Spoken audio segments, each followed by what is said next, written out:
Welcome back to the Think Bigger Real Estate Show. I'm your host, Justin Stoddard. Excited today to bring you somebody from paradise, Hal Wilkerson. He's an agent in Hawaii, just outside of Oahu, or on the island of Oahu. It comes from a deep, deep background of experience in corporate sales. From him, we're going to be extracting key lessons that maybe you wouldn't learn from the real estate industry. He also has a background as a naval aviator. He's going to share with us some lessons that, again, are not common in real estate, but I think every real estate agent needs to learn these things from Hal. Hal, thank you for coming on the show today. Absolutely, Justin. Thanks for having me on, man. Yeah, it's my pleasure. So Hal and I got connected. He'd seen a podcast that I'd done. He reached out. We spent some good time together and really kind of made a connection. And he's someone who I think all of us can learn from. Hal, thanks for, again, for kind of being who you are and bringing, I think, another generation of real estate agents into the industry that are helping us level up, right? Sometimes people get into the industry because they feel like, oh, this is going to be easy money. I watch HGTV. I'm going to be showing homes. I feel like you come into the industry eyes open. I feel like you're coming in like looking to level up the experience that clients can have. Is that a fair assessment there? That it's not going to be easy, but it's going to be worth it. You're going to be able to bring some value to the industry. You know, absolutely. That's my feeling is that, as you were talking, I'm sort of imagining sort of the ideal audience member that may be looking at this. And I think I most definitely would identify with people that are sort of have gone through what this perhaps last year has brought and sort of caused a lot of people to sort of ask themselves really, what is it that I really want out of life? And so that's sort of what I did, which is sort of what got me here. And I'm bringing my skill set that I tapped into and used as in corporate sales for the last 10 years in this industry. And so, that's really what I feel like some value that I could add. So, yeah. That's good, man. I think, again, oftentimes we tend to be so close to the problem. We all learn from the same people. And so we don't really have an outsider's perspective. And I love it when really bright people who have succeeded at high levels in other facets of life and business come into the industry, right? Some see it as a threat. I don't. I see it as an opportunity to learn from somebody like you, right? You sold medical device at a really high level for the last 10 years, right? We're a naval aviator before that, as I mentioned. What are some of the lessons that you feel like you learned? Let's start with naval aviator. I think that's a fascinating thing, right? So what did you fly? And what are some key principles that you feel like from that time and period in your life are going to benefit you as a real estate agent? So I would say discipline is probably the biggest one from my military days. To answer your question, I flew the EA-6B Prowler, the venerable electronic attack platform that is no longer around. She's been replaced by the EA-18 Growler. And but I and to be honest, or to be more correct, I was technically a navigator. I was the what was called a naval flight officer. So I flew right seat or back seat and operated the weapon system on that platform. But we still it was tactical naval aviation, which was an absolute blast, and I really enjoyed it. But probably the one thing that I took from that block of time in my life, which also happened to be right around 10 years, was discipline, and not only discipline. I would also say team-based sort of a mindset, a team-based mentality is that, you can't do life, you can't really succeed in anything, in my opinion, without a team. A team to bring you up, a team to encourage you, a team to strengthen you, and a team to sort of increase your success. And so I would say those would be the two biggest things that I learned as an aviator was teamwork and discipline. A couple interesting lessons are kind of popping out to me here, Hal. That one of them is, I remember I had a track coach. You think about track and field, seems like a very individual sport, right? This particular track coach, it was very much a team thing to him. Like we showed up at the track where most kids were kind of wandering in, kind of going over to their event. Like he had us come in, we were all dressed in uniform. We ran around the track. We did like the whole warm up thing together, which you don't normally see track teams do. It was interesting. I think we performed at a really high level, in part because we had some great athletes, but I think it also changed the way that we showed up. It changed the mindset of our competitors, right? Like who is this group? And I think anytime you take maybe an individual sport, call it real estate, and you begin to think of it as a team sport, of like, it seems like I'm solo, but I'm really not. I've got a title partner. I've got a lender. I've got a cooperating agent. I've got the client. I've got, the cooperating client, on the other side.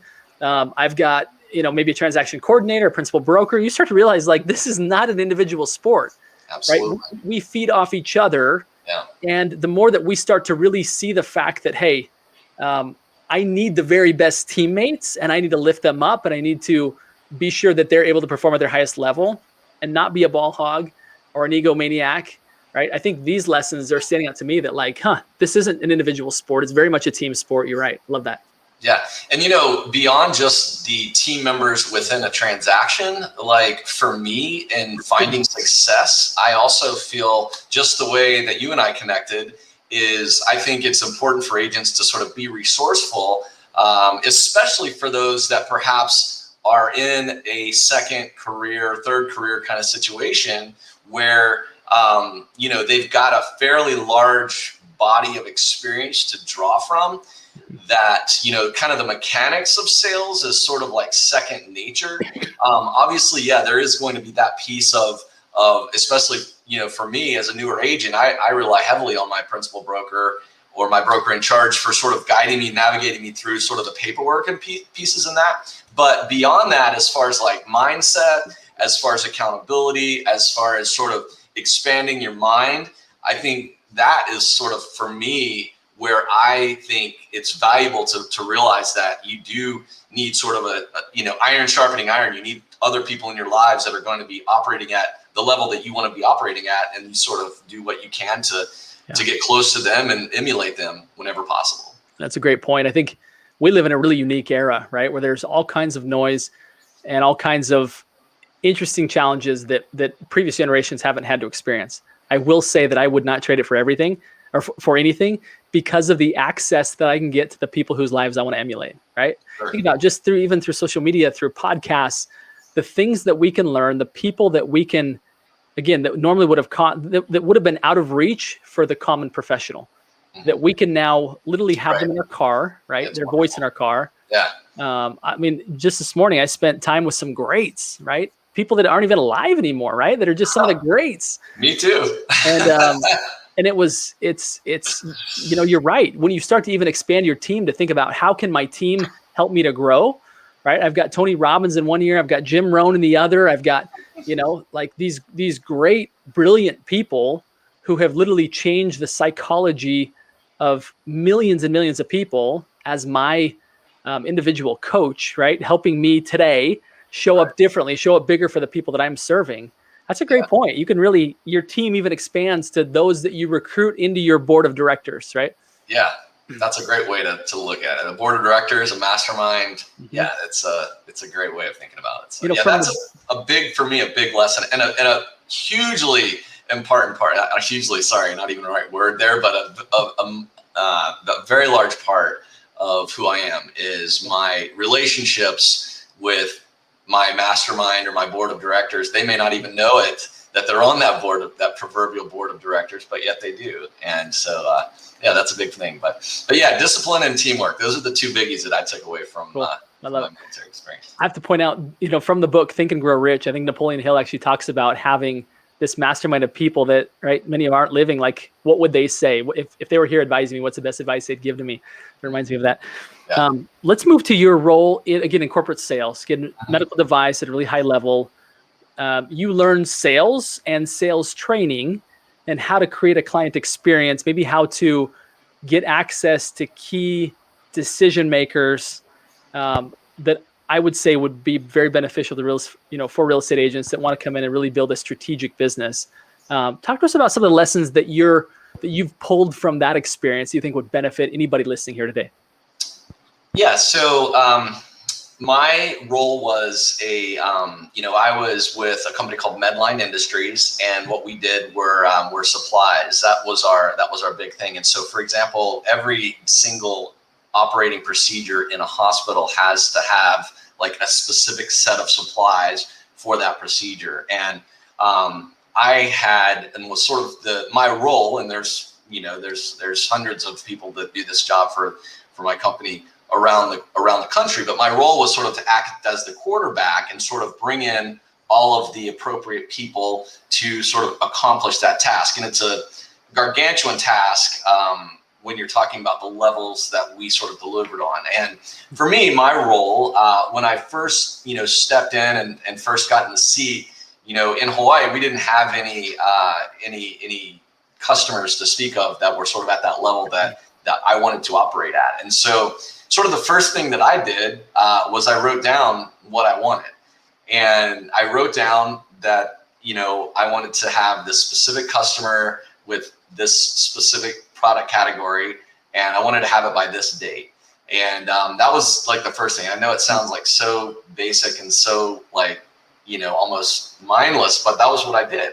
And then I sort of shaped my activities to do just that. And it was in that, role. I mean, my after at the end of my 10 years with Medline, I had, relationships and still do with C-suite level folks at $1 billion IDN here in Hawaii. And I can pick up the phone and have those relationships, but that didn't happen instantly. It took work day in, day out, constantly focusing on the basics. But I really began with the end in mind. And it was an amazing thing to be a part of, because when I started at that, in 2011 with Medline, I mean, we were nothing. We were in Hawaii. We were really a nobody. We weren't even we used to joke we couldn't even get thrown out of a hospital because nobody really knew who we were. But through the collective efforts of a lot of people in that organization, Medline is now the top privately held, actually the number one, not just privately held medical supplier in the country today. And but it came from me personally, just starting out with a goal. I knew what I wanted, and then I showed up. I focused on the basics. I focused on my call points. And I focused on building those relationships and just doing, again, kind of the discipline and teamwork to show up at work every day and do what I need to do to achieve that end. And so, I do actually have some sales experience from college where I actually learned how to actually sell. And also was a pharma rep, believe it or not, before my days in the military. But so, it's more than just showing up. Obviously, you do have to spend the time on the skills. And as a real estate agent, one of the things that I know for me as a skill is I have to focus on sort of my scripts, my dialogues, my things that I need to sort of focus on guiding the conversations. And, that's sort of how it looks in real estate today. I do the same thing. I write down my goals. I write them down every single day. And I focus on those. And then I also spend time sort of strengthening my craft, and that is through practicing my script work with other folks. And it's just the basics, man. I just focus on the basics and good things happen, really. It is really interesting how there's so much overlap, right? When it comes to success in any industry, in particular sales-based industries, is that you go to battle with your mind day in and day out, right? Because you're not everybody's gonna want to be in business with you. Not everyone's gonna jump to help you grow your business. You're in charge. You're the one who's gonna have to get it done. And I feel that when people do what you just described right there, it's a winning recipe regardless of what you're selling. If you can get up every day and, well, first and foremost, identify what is the goal. What am I going to accomplish? And get up every day and write that goal, then practice, and then go to work. And have that practice and that work be focused on the goal incessantly, you'll win. Like, there's just so few people that get up and do that day in and day out that it won't take long before you're ahead above most. Because again, many come into the industry because their previous industry didn't work out, and this looks like easier money, right? They see the commission checks. They don't realize the internal and the external battle that it is to win at this space. And so I'm so appreciative of you just simplifying it down, right? It's not complicated. It's not easy because we're all, again, battling ourselves mostly and a competitive market secondly. But if you can nail those things, for everybody listening to this, if you could nail those things, create a very clear goal, write it down, get up every day and rewrite it, then practice and then go to work, right? And putting that practice into action, having real estate conversations, right? You win, right? I mean, am I oversimplifying it here, Hal? I'm a very simple man, and that's why I like to make things as simple as possible. And I don't think you're oversimplifying at all. So, yeah, and you're right. It is a complex industry, and there's a lot more to it. There's a lot behind it. I mean, anyone that's in the business knows there's a really lot to this business. But once you're in that zone, in that moment, in the space, kind of from a mindset standpoint, and then also systems is another very important piece that I've sort of brought over, and I systemize and maximize every efficiency that I can, so that I can keep it as simple as possible. That's another big one for me, is systemizing and maximizing my efficiencies. So. And again, that goes back to what you taught us before, right? This is a team sport. Like, get the right people on the team, right? Your partners in the industry, right? Like industry partners, the right teammates to help you show up where you don't have the deep understanding.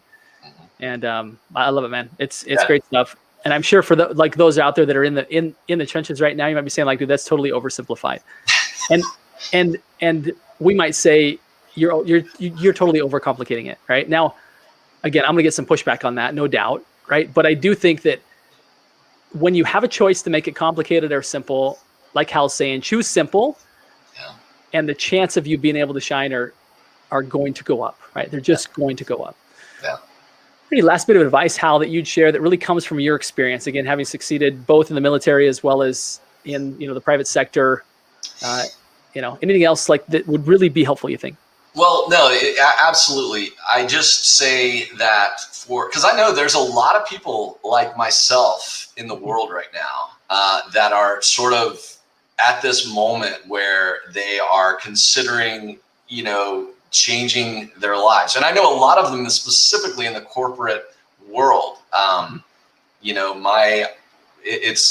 specifically do. So anyway, I can just say that if you apply the basics, if you do what has always made you successful, you can bring that into this industry and you can do very good for yourself. Operate in faith, don't operate in fear, and set your goals, write them down, get up every day, do the work, and it will happen. And I know I've had so many conversations with guys over the last several months that from my old industry that are just like, dude, you're like completely out. And a lot of people have been like congratulatory. A lot of people were shocked. Most people were very sincerely happy for me. And I have had multiple conversations of people that are, share an element of envy. And I just say to those people that if you've always thought that you could do it on your own, that you've wanted to sort of step out and do it on your own, I say operate in faith, don't operate in fear. If you apply the basics, if you do the work, the rewards will come without a doubt. And that's probably my biggest advice to that person that's just like I was, a year ago. Yeah, and I think a key indicator there, because I've got some great mentors in the real estate industry, and they're like, hey, it's cray right now. Like, don't think that you're gonna like leave your day job and it's gonna be smooth sailing. Like, get ready for battle. But anytime that you apply these principles, right? Like, the reality is that person was speaking to people who either haven't had success in something else because they weren't willing to pay the price, and or they're coming in looking for easy money. Those people need to stay, right? But for those that can say, look, I've been successful, I know what it takes, and I'm willing to work hard without an immediate, big win, then I agree. I've seen countless people come in and succeed at a high level having that mentality, right? Yeah. So anyway, great stuff, man. Let's go to the final signature question of the show, Hal, which is this. You're a big thinker. You've proven that in multiple areas of your life. What is it that Hal does to continue to grow himself, to continue to be a big thinker, expanding your personal possibilities? Yeah. So that's a great question. And as I mentioned, that's really, that concept is what drew me to your podcast. I read a book in college called The Magic of Thinking Big. And, it's just, it really has has changed my mind. There was a great businessman that said, you know, if you have to think, you might as well think big anyway. And so what I do in my personal daily life is I literally, you know, I take, and I've just started doing this in like the last 3 to 4 months. One of my business coaches that I follow, his name is Perry Marshall. Just an amazing individual. I do recommend him, aside from the Justin Stoddard Think Bigger world. But Perry, you know, sort of got me onto this thing of Renaissance thinking. And, you know, as you alluded to earlier in our talk here, there are so many distractions. So, I mean, every single one of us has got this little black rectangle in our pocket, buzzing, beeping, bopping, booping, constantly sending us and trying to get our attention. And our physiological composition naturally receives that dopamine hit every time we see something. But we, you know, and you want to like look and engage and interact and see what it is. But you've got to sort of take that moment and push that down, or take the time systematically, purposefully to improve your efficiencies. You've got to push that down. And one of the ways that I do that, which sort of helps me as a leader, as a thinker, as a, you know, a self-employed individual, is that I do Renaissance time. And so every morning I spend without fail, well, I shouldn't say without fail, I don't always do it, but most every day I am doing an hour of writing out my gratitudes. I write what I'm thankful for. I write out my goals. And then I spend about an entire page just writing, okay, how can I accomplish these goals? What is it that I'm doing today that is going to help me accomplish these goals that I want to have, you know, by 2030, by 2040. And by doing that, and I do it in the absence of my phone, because I've got ADHD, like most any successful individual, I would imagine. You know, you have a thought and you think, okay, let me go do it. And it's so easy when that phone is within reach, at least for me, maybe not for you or others, but if that phone is in reach, instantly I'm going to pick it up. So I set my phone. The way I do it for me is I set it in my desk and I go out on my lanai and I close the door. I'm sitting outside. It's nice. It's quiet. It's outside. And I spend time with my thoughts, writing out what I want to do, writing out my long-term plan, especially what I'm thankful for. That's another big one, I think, is just sort of repetitively, you know, encouraging yourself and reminding yourself of what things you're thankful for. And it's kind of through that sort of my mind grows, and I'll have ideas and I'll have notions and I'll write those down, and then I'll go out and execute them later in the day. And so that's what I do to think bigger. I love it. I think we function best when we're creating.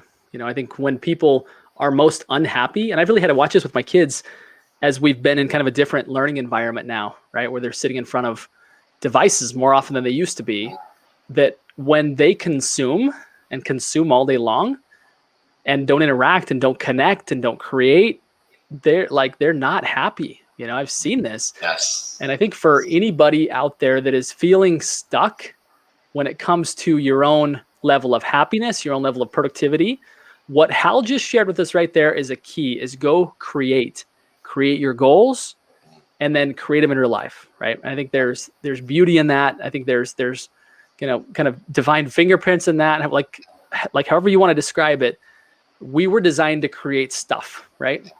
Not just sit around and consume stuff. And when we sit around and consume stuff, I think it's a fast track to not being fulfilled, not being happy, not being productive, et cetera, et cetera. So I appreciate your thoughts, Hal. Such a pleasure to spend some time with you again.